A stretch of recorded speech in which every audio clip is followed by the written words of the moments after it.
Hey, what's going on, people? It's Guns4Hire from NextGenTactics, and welcome to the Call of Duty Super Series, where we take a look at various game types on the 4 most recent Call of Duty game entries, including Call of Duty 4 Modern Warfare, World at War, Modern Warfare 2, and of course, Black Ops. The Super Series allows us as gamers to take a look at the various aspects of each game type to see what we liked about it and what we didn't like about it. This type of video, in conjunction with your comments, can actually be very helpful for developers in terms of creating a product that is overall well balanced and suited to what the actual general gaming community wants. In this video, we're going to be taking a look at the free-for-all game type. So we're going to start in sort of more or less chronological order every time, and we're going to be starting with Call of Duty 4 Modern Warfare. This is Pipeline free-for-all. So this is a medium to large size map. This is back in the day, it is extremely ideal for snipers. But of course, I'm not a sniper, so I've learned to play with what became my favorite weapon, which is the MP5. Back in the day, it may have been deemed to be somewhat of a noob weapon, only because it was incredibly versatile, very, very easy to control, and had really good damage. The other nice thing about this MP5, in terms of weaponry in this game, is that you got it really early. It's the same as the M16. The M16 was notoriously marked as the noob weapon, because it was a one-burst kill, very, very accurate, and I do agree. I actually did use it quite a bit myself. Noob or not, whatever, I used the weapons that seemingly got kills, and the M16 was that. I mean, I never used a sniper rifle. The free-for-all in this, though, you'll notice it's got a very similar mechanic in terms of the control lag or whatever. It's very similar to Modern Warfare 2. Very clean, very crisp. The movements go very, very well. And the other thing that I noticed when I'm playing this, when I was recording this, all of these, by the way, were just recent. So, number one, it was harder to get into matches for World at War and for Call of Duty 4. It was actually probably easier to get into Call of Duty 4 games than it was World at War, which speaks volumes in terms of how people perceive the long-term value and how much they enjoy the games. Now, you're going to notice a lot when you're playing games like Modern Warfare 2 and even this game here, Call of Duty 4 Modern Warfare, in comparison to Black Ops and World at War, you'll notice the movement in here. The movement's pretty much the exact same as Modern Warfare 2. Very clean, very crisp. The movement is precise. There's no sort of, heaviness to it at all.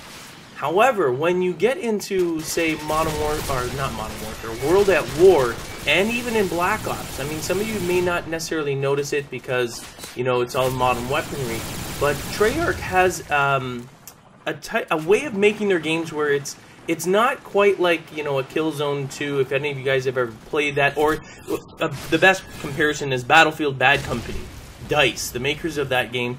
There's a weightiness, there's like a control lag to that, an input lag, where it feels heavy, and that's their interpretation of what a first-person shooter should be, which is, as they, I'll quote, realistic, which I find to be rubbish. I mean, I don't know any soldier in real life that moves that slow and can't look, really quickly to the side and see something. So I think they've overdone it. I think their ability to try and make it realistic kind of failed, but the fans of Battlefield absolutely love it. I mean, they like the fact that it's completely different from Call of Duty, because they always say that they don't want all riff-raff over there, but I mean, it's the same thing. They've got their own riff-raff. Now, one thing I'm going to actually point out, and it will be near impossible.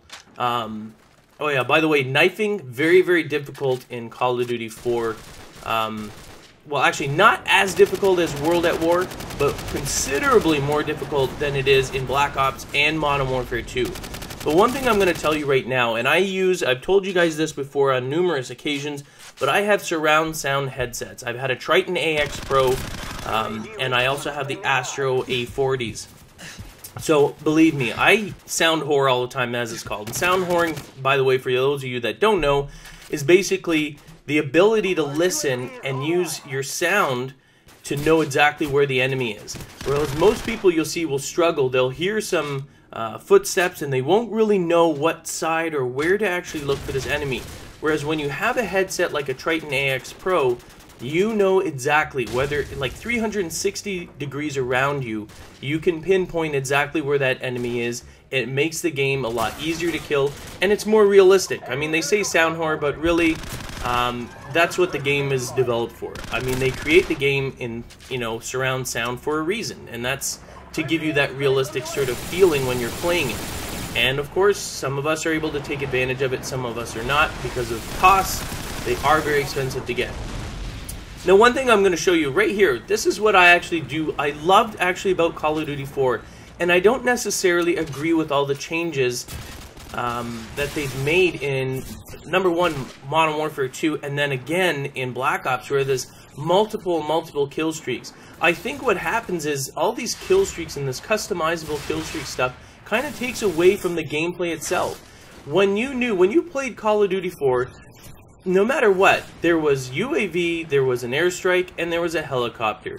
Everyone had it. There were no options to opt out of it. Oh, you see I'm struggling here. I'm always hitting the wrong buttons. When I was doing this series, I'm like hitting up for my Claymore because that's the way it is in Black Ops, and you know, it should have been to the side or whatever. So you see me turning on my night vision once in a while in some of the other games as well. I really like the fact that in Call of Duty 4, the kill streaks were more or less simplified. Oh god, here we go. This can't be good.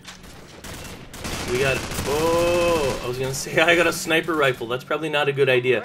Don't put a sniper rifle in Guns' hands. That is not a good idea. Anyway, the kill streaks, I thoroughly think that the fact that there's 3 kill streaks, you do not change them, allows players to focus on the game. It allows them to concentrate more on gameplay rather than kill streak whoring, which it went completely to the other end of the spectrum when we went into Modern Warfare 2, and you guys all know that, where you'd get kill streak stacking, which means one kill streak would feed into the other, would feed into the other. And while it was kind of like that with Call of Duty 4, you were limited. There was 3 kill streaks and that's it. And really, the helicopter was avoidable as long as you weren't a dumbass and running around everywhere. Alright, let's go into World at War. Now we're going to see, I'm using the Type 100. I always use the Type 100. I was going to use the MP40 because that's what everyone uses. But, you know, what can you do? So, I'm not sure if you guys can actually see this, and it's difficult for me to actually point it out and even notice it in this because I'm actually editing, so the screens are a bit choppy when I'm talking over top. But anyway, there is a bit of control lag in this. It's a little bit slower. The weapon hit detections in terms of buttons and stuff like that. Now, a lot of people didn't like World at War. There was a huge sort of, you know, turn your noses up when World at War was released by Treyarch. Number one, a lot of people hated Treyarch from Call of Duty 3. They thought, you know, they were diehard fans from Infinity Ward. They loved it. It was something different. Like I said, they have a different, although it's very, you know, small. People that play this game all the time, like myself, where, you know, I do videos and I play it, you know, 6 to 7 days a week, it's easier for us to pick up on these slight variances. And in World at War was the first sort of kind of laggy control. It was more or less you really had to lead your shot. So if you were going to shoot someone, you would almost have to shoot slightly, just slightly in front of them in order to get... But I know you have to do that in other game types, but it was really prevalent in World at War because of the amount of lag. They had a lot of issues in terms of party hosting, and I know it's kind of funny to bring back because maybe some of you guys aren't aware of that. The Black Ops party issues, and why I got so, you know, bent out of shape and more or less angry at them is because they've already gone through this. In World at War, they were atrocious at creating an actual, you know, well-programmed party system. It would constantly drop members. It would constantly not be able to connect. Sometimes you couldn't even join other people. There was a long time before they put a patch out, and that was the most annoying one, where you could not even join a party, depending on all these things that they were having problems with their, like the NAT type and everything. Never had that problem with Call of Duty 4. I mean, if Activision owns the rights, then they should have probably lent them the party system software, but I'm assuming it's more of a you know, developer's pride, where, you know, well, we're going to develop our own unique one. Well, they did, and they failed horribly. It was one of the worst party systems, and I say one of the worst because the worst right now, which is being mended was Black Ops. And they did it again. So there was a lot of hate for Treyarch over the years in terms of these games. Now, the movement isn't bad. I know it's kind of hard, especially if you're watching it on video like this, even in 720. Unless you actually play the game itself, it may be difficult to actually see the difference in it. In Call of Duty 4 and Modern Warfare 2, the movement is extremely clean. And I say clean and crisp because there's no hesitation. It's fast. It's, you know, like, you don't have to wait. The second you see someone, that person can get killed. Whereas you'll notice when you're playing, if you played in World at War, and even now when you're playing in Black Ops, when you see someone, you know, I don't know, it's kind of like almost your vision gets blocked a little bit. You see an arm, they can't see you. Whereas in Modern Warfare 2 and Call of Duty 4, if you saw someone, the only way that they'd see you is if you were able to see them. It was kind of a fair exchange, but yes, a little bit more realistic, the fact that, you know, maybe your head's not around the corner, but your shoulder is, and they can shoot at it. Granted. But when you're so used to it, this, you know, situation, but, I mean, you wouldn't do that in real life. So, you wouldn't have your shoulder hanging out some, you know, the corner or whatever, while your head is back. In real life, you'd be able to actually know that your shoulder is sticking out and gonna get shot. So, it's not realistic to do that. Even if you make the argument, ooh, 15 kill streak, I totally forgot. Anyway, even if you made the argument that, oh, well, you know, it is more realistic, well, it's not. No one stands at the corner and doesn't notice that their shoulder is friggin' jutting out for someone else to shoot. But ultimately, my main issues with this game was the sort of, you know, I don't know if you deem it to be input or control lag, but either way, it was just not as clean and responsive as Call of Duty 4 or Modern Warfare 2. It just wasn't there. It was a bit grainy. A lot of people also didn't like the weaponry in here. But the bottom line is, it doesn't matter really. I mean, they had SMGs, they had, you know, your assault rifles, they had sniper rifles. They're like, oh, I don't want to use World War II weapons. Well, like, who really cares? Everyone's got the same thing. They all basically behave, you know, similar to other games. Whether you call them World War II weapons, I mean, hell, if you didn't know it was World War II weapons, and they just put on some, you know, futuristic alien skin, they could have been alien weapons. You know what I mean? Different sound. Who really cares? It doesn't really matter. I find that to be such a poor excuse as to why not to play it. Now, one thing I will say is they were a lot darker and gloomier than the other games.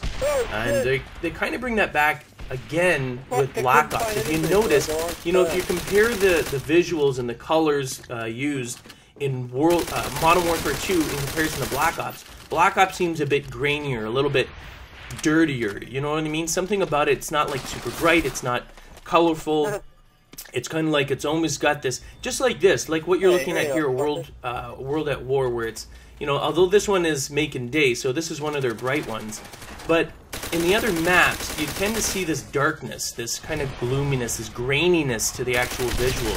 And that's also what I sort of attribute to that clean crispness that you get with Call of Duty 4 and Modern Warfare 2. And personally, I prefer it. The other thing is that you'll notice there's no, I mean, obviously it's indicative of the actual era that they're covering, but there's no night vision. And there's a lot of night sort of game types, so it was very hard to visualize. The knifing was atrocious. We're going to move on to everyone's favorite, Modern Warfare 2, in just a second. Ah, yes, Modern Warfare 2, everybody's favorite. Okay, not everybody's, and a lot of people hate this game. But in hindsight, when you're looking at this game, it is extremely well made. There's just aspects of it, there's features of it that have maybe sort of tarnished its reputation. But as I mentioned before when I was talking in Call of Duty 4, and even when you're just looking at these videos here, I mean, I'm not sure if you guys can see it, depending on, you know, whether you're watching it in HD or not, but you notice even the environments, even if this is kind of a darker environment, I mean, this is one of their darkest ones for Modern Warfare 2, but you'll notice that it's still crisp and clean. The edges and everything like that, just the environments seem to be sort of highly polished. Like the air is clean, like it's a, you know, a nice crisp morning or something like that. The movement is solid and precise, unlike it is in World at War or in Black Ops. Now, some of you are saying, oh, well, it's good to have a difference. Well, not really. I mean, if you're a Call of Duty fan, regardless as to who the developer is, you do not want them to stray too much from the movement and the mechanics of the game that you love and why, you know, what made you love the game in the first place. And if you love the game from Modern Warfare or Call of Duty 4 Modern Warfare days, then going to a movement like World at War can leave a very bad taste in your mouth. It's even more so hard for gamers to go from a Call of Duty type gameplay with that movement and playing in this style, and going to and going to something like Battlefield or Medal of Honor. It's very, very frustrating. Now, I actually wasn't a huge fan of Battlefield, and I don't think I gave it enough try. I was one of those Call of Duty people, but the gameplay and what's involved in it is beyond what Call of Duty provides you with. Back to the game, though. So in this game here, you notice, number one, knifing melee attacks are considerably easier. I know, yes, with Commando. I mean, even without Commando, okay? So I used Commando early on before everyone started hating, because, you know, you don't know. As a director, you use whatever is there, and you're like, hey, this is kind of a cool feature. This makes it kind of interesting. You use it, then the community whines, and they hate. Of course, I whine as well, but I mean, when they whine, I have to sort of jump. They say jump, I say, okay, how high? So this is what I'm talking about with these kill streaks. I find them to be probably considerably overpowered in terms of their contribution to the actual game. It was almost ridiculous, and why I think a lot of people complained about the kill streaks in Modern Warfare 2 was the fact that they were incredibly powerful. It almost shifted more on tactical and sort of, you know, skilled gameplay in the game like it was in Call of Duty 4, and concentrated more on, hey, you know what, once I get this certain kill streak, it'll lead to the next kill streak, which leads to the next one, and because they're so powerful, you almost had to do nothing. You could simply sit back, and a lot of times people would do that. They would camp. The kill streaks were powerful enough that you would use Harrier, Chopper Gunner, and then get a nuke, you know, which ended the game. It's unfortunate, and I'm showing you this here. I mean, this is a perfect example, and this is why I chose this game here, was to show you that the kill streaks in this game are absolutely ridiculous. I mean, they were fun, don't get me wrong. When I first had them, and I was like, wow, you know, a tactical nuke, and wow, look at all these controllable kill streaks, which was cool. It was an introduction to kill streaks that you actually had control over, which was a very, very good idea. I really like it.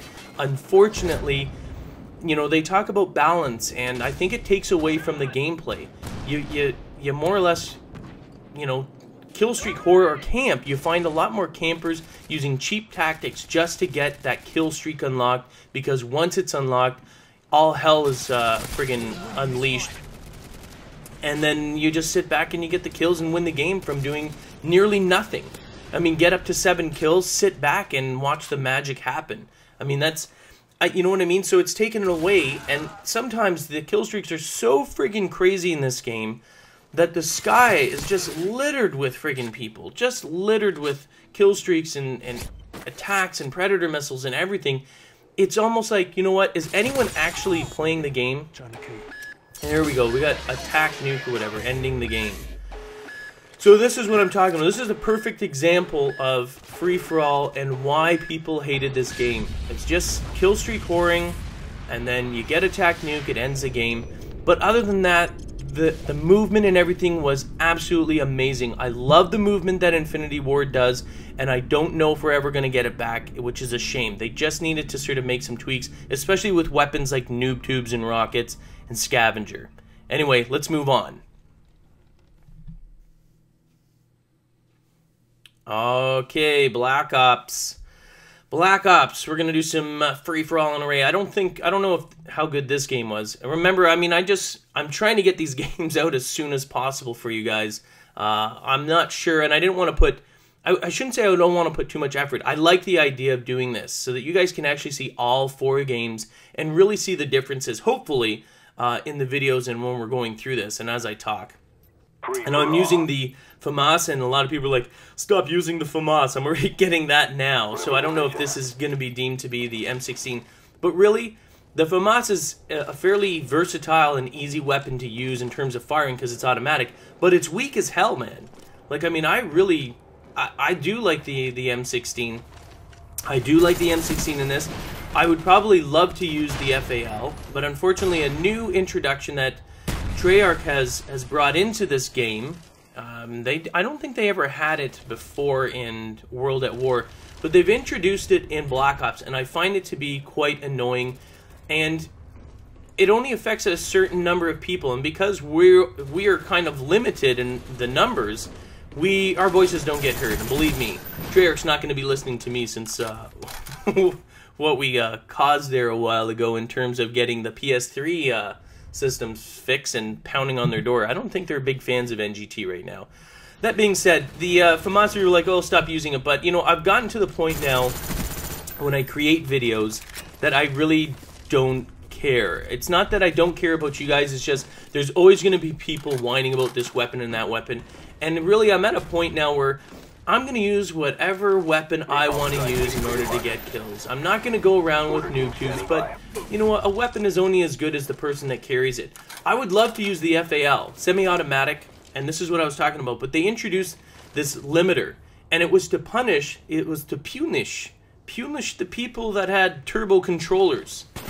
Yes, I agree, turbo controllers, and here's the kill streaks. They're following suit of what Modern Warfare 2 did, but they tweaked it. We'll talk about that in just a second. But what happened was they put a limiter on it, so that if you had a turbo controller and you were firing off at a really fast rate, that it would stop the gun from firing. It would lock it up. You could not fire your weapon anymore. And while that's good in a sense, because quite frankly, I don't like it when unskilled players, when people that don't have the ability to actually fire fast, are using turbo controllers on very powerful weapons like the FAL, because it's a two-shot kill. So it isn't really fair for them to do that. However, people such as myself, and if any of you guys have been fans of NGT know, I have a very fast trigger finger. I can unleash a friggin', you know, an FAL or whatever incredibly fast, and that's why I started the agency, which is, you know, pistols only. The bottom line is that FAL and M14, when I use it, locks up on me every single time. I'm surprised they didn't do that with the pistols as well, but it's really quite annoying because it's kind of my skill. You know, there's snipers that are able to quick scope, and there's some that are incredibly skilled at it, where others struggle, and so some people get complaining about that. However, my you know, super COD ability is an incredibly fast trigger finger, and I get punished. I mean, I can take an FAL. If they didn't have the limiter on it, I could use it like a friggin' automatic. I would just unleash the entire friggin' clip in a matter of, like, you know, under 2 seconds or whatever. I would just spray it out like crazy, which makes it deadly. And that's not unfair, because that's a skill I've developed over the years. And yet I cannot use it almost every single time I use the FAL. And I'm not going to pick it up to just go clink, clink, clink and hope that I get the shots. My ability is to take that weapon and unleash it really fast and actually get kills, whereas other people would not be able to do that. And there are other people out there as well, and you know what I'm talking about. If you have a very fast trigger finger, and if you haven't tried the FAL and you do have a fast trigger finger, then try it out, and you'll see what I mean. It's very, very frustrating to have it lock up on you, especially when you're on a 1v1 situation and you're firing from the hip because, you know, he's right in front of you, and next thing you know, I got a lock up. I'm like, oh my god, are you friggin' kidding me? Sometimes it'll lock up on me like after 2 shots, and when you're firing from the hip, you're gonna need a few more than just 2 shots off before it locks up on you. So it's kind of annoying. I think that's a bit of a fail there. The other thing that they brought back in this, and I'm not sure if I actually did it here yet, is the melee attack, knifing in this. They kind of did a mix, and I know they're trying to tweak it, but they did a mix between commando knifing in Modern Warfare 2 and then just regular knifing. If any of you have played World at War, their knifing in there was atrocious. And that is attributable to the other aspect I was talking to you about that's still sort of prevalent in this game, but it's compensated by their commando-style lunging that they provide knifing attacks. Anyway, and that is that there's a bit of control lag, there's a bit of input lag, a little bit of haziness to everything. All the environments, it's not always super crisp and clear. They've done I would say that they've done a considerably better job at detailing their environments in Black Ops. However, they're still, I don't think they're going to actually really go there, because the amount of additional features that they're trying to put into Black Ops, you know, with the stats and everything like that, and the theater mode, I think that they can't really focus that much on creating an environment that looked as crisp and clean as it did in Modern Warfare 2. That being said, they have done what they can to compensate for it. You know, at least there's more bright and sunny and, you know, not so gloom and doom type boards on here, but you still get that, you know, slight graininess. Like the perfect example of that is Crysis. Now, if you play Modern Warfare 2, flip it back and forth between the two, you'll see exactly what I'm saying. There's a graininess to their actual maps, and unfortunately, I'm not a big fan of that graininess.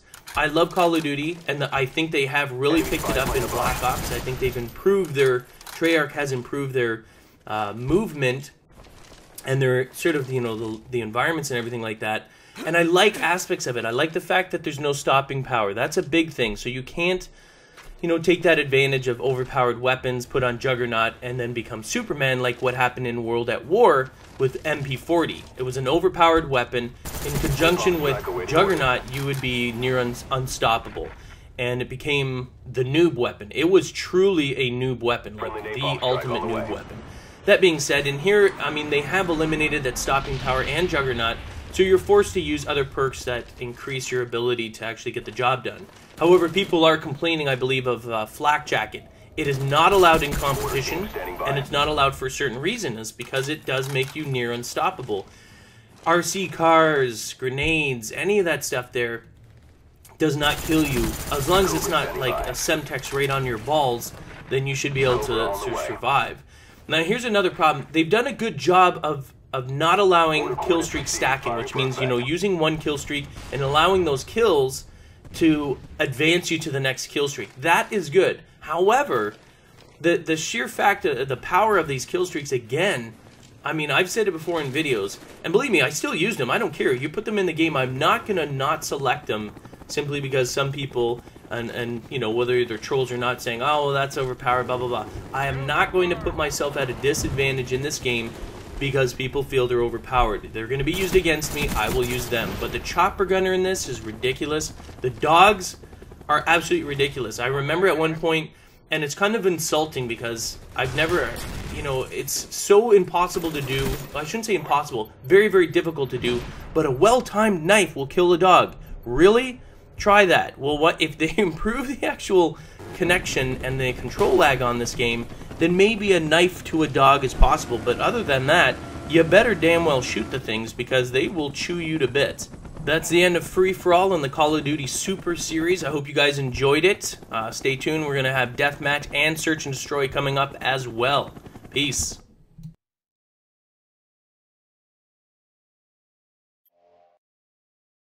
Get the latest updates and stay in touch with the NGT community with their all-new Facebook application. Check the description of the video for details.